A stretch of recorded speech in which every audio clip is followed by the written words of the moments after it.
Hello everyone. Today the topic is gene interaction. Gene interaction or interaction of genes is also called as factor hypothesis. Usually a single gene controls one character and the alleles of pair are related as dominant and recessive as we all know. But in some cases more than one pair of genes may influence the same character.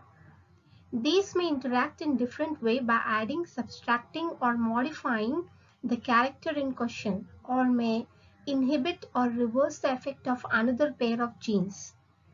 This concept was introduced by Bateson and that's why it's also known as Bateson factor hypothesis. In gene interaction, the ratio differs from Mendel's dihybrid cross ratio, that is 9:3:3:1 ratio differs.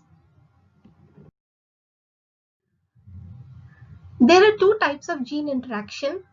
First is intragenic or interallelic gene interaction.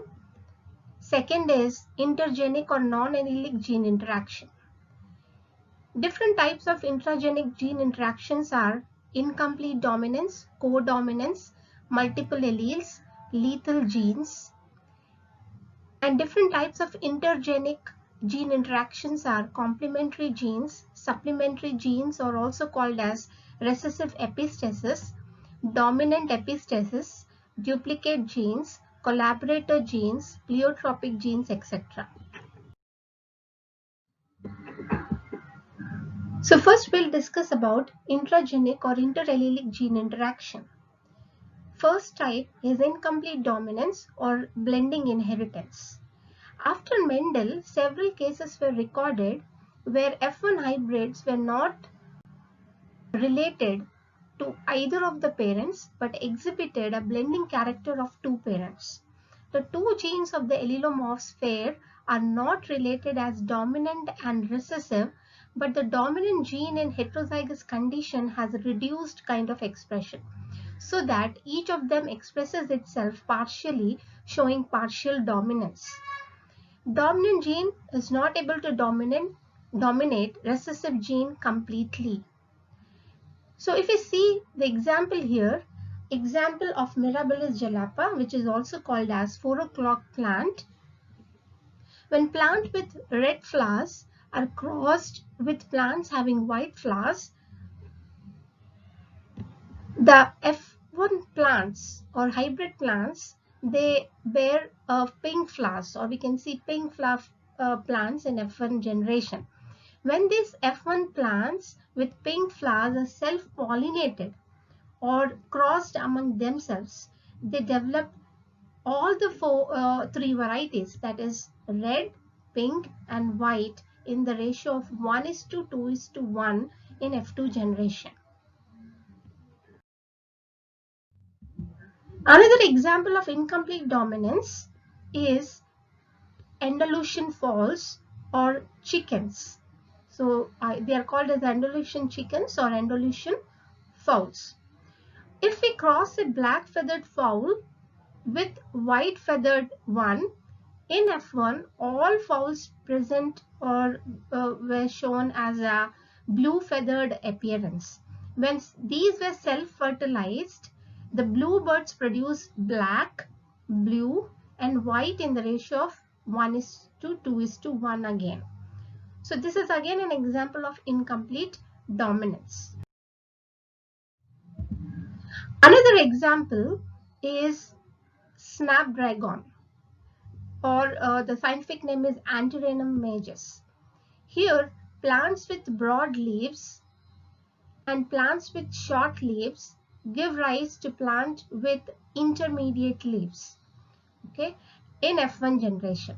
Likewise, a cross between red flowered and white flowered plants produces all pink colored flowers, or pink flowered plants, you can say, in F1 generation. If a dihybrid cross is made between the plants with broad leaves and red flowers and with narrow leaves and white flowers, F1 plants have intermediate leaves and pink flowers. Okay, so here you can see a dihybrid cross or is shown here of a plant having broad leaves with red flowers crossed with narrow leaves with white flower, and you can see in F1 generation intermediate leaves and pink colored flowers were found. Okay, and again you can again go ahead with F2 generation also, where you can see different types of combinations here. So this is again an example of incomplete dominance.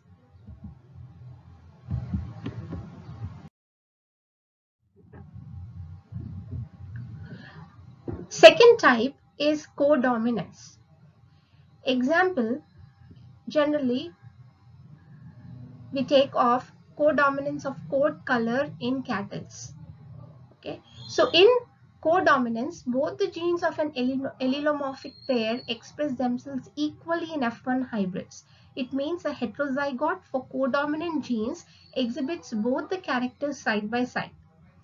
This follows the laws of segregation, and F2 progeny exhibits 1:2:1 ratio, both genotypically as well as phenotypically here. Okay, as you can see here in the picture, when a white cow is a cross with a red cow in the F1 generation, another type of combination of colors we see, that is Rowan. So these cows are called as Rowan, where on a white patch, on a white color, red patches are seen. Okay, so this you can see in F1 generation all Rowan cows were produced, and in F2 generation you can see uh, all combinations can be seen, that is red, Rowan and white in the ratio of 1:2:1.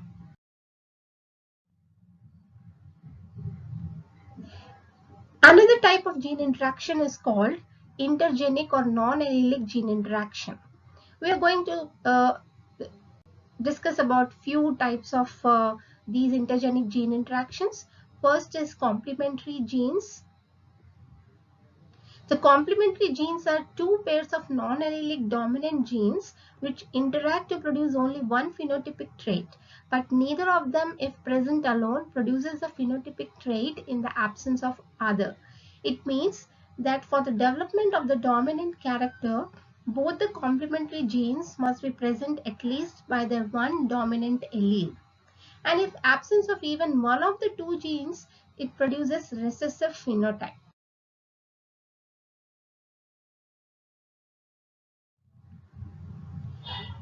Example, we generally what we discuss is about sweet pea or Lathyrus odoratus. So the purple colors of flower is dependent on two non-allelic complementary genes C and gene P. So gene C produces an enzyme that catalyzes the formation of colorless chromogen for formation of anthocyanin pigment. Gene P controls the production of enzyme which catalyzes the transformation of this chromosome into anthocyanin. Okay, so these genes are complementary to each other.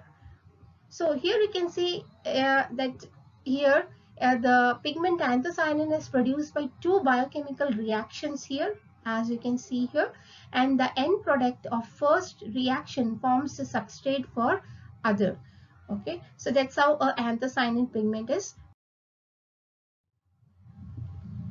So this is here what you can see, the cross of two white varieties white variety of flowers of parents producing all purple flowers in F1 generation. And when they were self-fertilized, you can see in F2 generation, you will get a ratio of 9 purple flowers and 7 white flowers here. So you know the cross, how we do the cross generally. So here you can take all combinations of gametes here, that is C can go with if we are self-fertilizing here, we can see capital C can go with capital P, small capital C can go with small p, small c can go with capital P, small c can go with small p, and that's how you can take the gametes of the other parents here, and you will do the you can see the combinations what you're getting.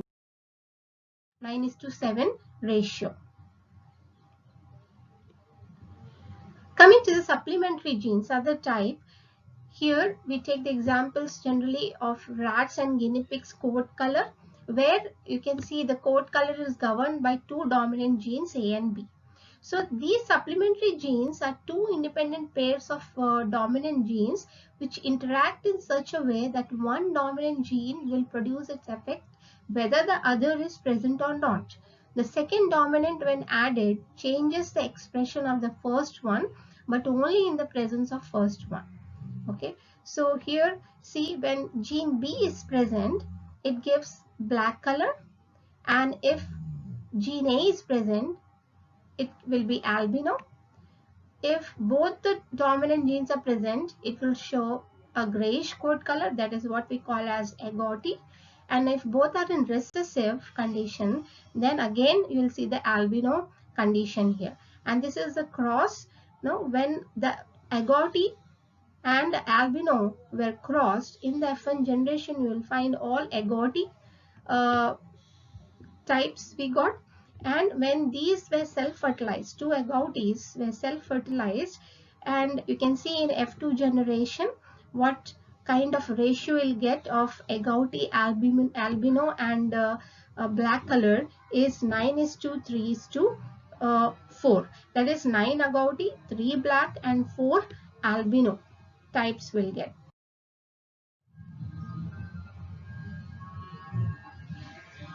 So next type is duplicate genes.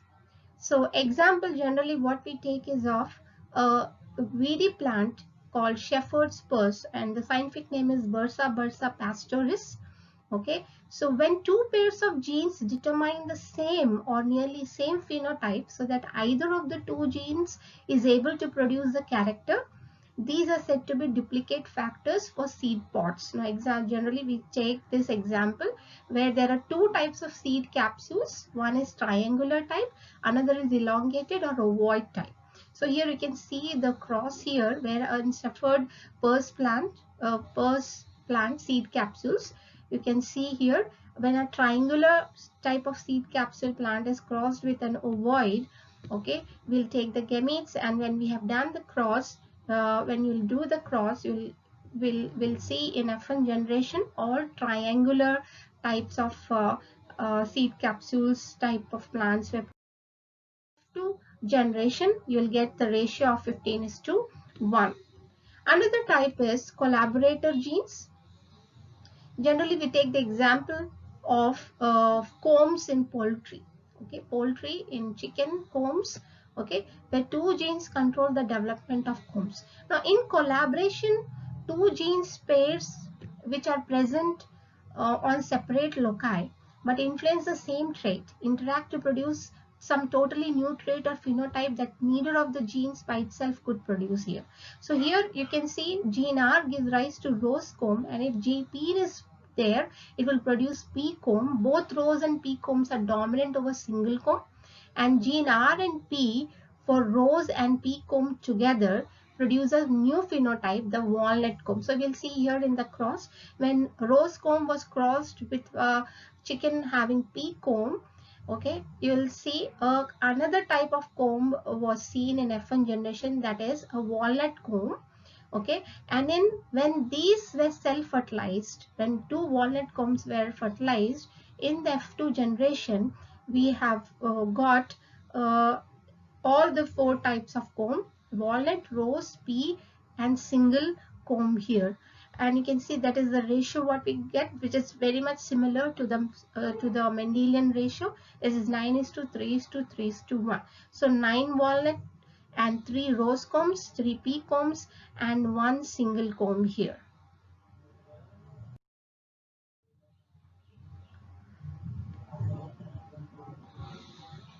Okay, so we'll end our presentation here. Thank you so much.